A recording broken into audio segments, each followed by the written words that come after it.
Ayaw mo ba na mag-aral? Ayoko. Palaaral ka, Tito. Sira ka ba? O ano? Yung grammar. Na-master mo na ba? Ano ba yung grammar? Aksaya lang sa oras na turuan ka! Classmates! Ako rin, ibibigay ko yung paborito kong libro. Ibibigay ko yung relo ko. Ilata mo to, ha? Ibibigay na lang ni Anya sa'yo tong dahon na napulot niya sa daan. Ito munang pagkaabalahan mo.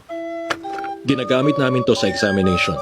Pinapalagay namin itong mga laruan na to sa mga pasyente sa kahit anong paraang gusto nila. Masayang gawin to. Mukhang boring. Nakita mo ba si Lloyd kung paano niya gawin yung hampas therapy na nakakabilib? Hampas? Teka, ginagawa ko lang yun kapag emergency. Pinapalibag niya yung mga pasyente na parang kahon. Nakakamangha siyang panoorin. Papa, violence yun. Ang loser niya! Tito Afro, ano ka, kontrabida? Hindi, no! Bilang ekstrang lalaki na hindi makaporma sa mga babae, karapat akong pagtawanan siya! Kawawa. Binili ko to gamit ang karampot na perang meron ako! Hindi ko to ibibigay! Teka, oo nga pala! Hindi mo pa sinusoli yung pen case ko! Huh? At pinahiya mo ako na kumanta ako, hindi naman pala kailangan. May utang kang dahon. Hindi pa po nakakapunta si Anya sa dagat. Wow na wow! Iwan ka sa bahay, Bond. Sweet room! Wow na wow!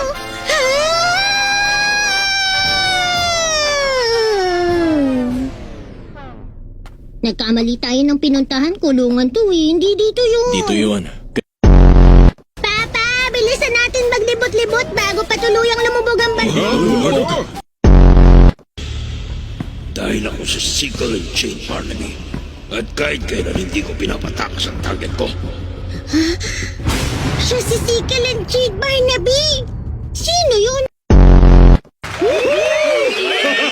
Ayos! Ang ganda na palabas nyo! Yung ba naman sa akin? Kaso hindi ko makuha kung ano bang concept nila eh. Nakakatakot si Mama. Magmula ngayon makikinig na ako ng konti sa kanya. Perpekto to. Kahit saan mo tingnan, kitang-kita na nag-enjoy at masaya akong Ang baduy niyo. Ang sagwa. Hi, Anya. Ano gusto mong laruin? Pinaglalaroan na ni Anya ang bolang to. Oo, tama ka. Ang galing mo naman. At magsasawa din ako. Sawa na. Gusto mo libutin bahay ni Anya? Oo nga pala. First time ko makapasok sa bahay niyo. Ito ang living room. Ano? Hindi ba ito storage space na nasa harapan ng pinto niyo? Ito ang kwarto ni Anya. Hala, mas masakit pa to kesa sa doghouse ng baby whistle ko. Nakakahinga ka ba dito?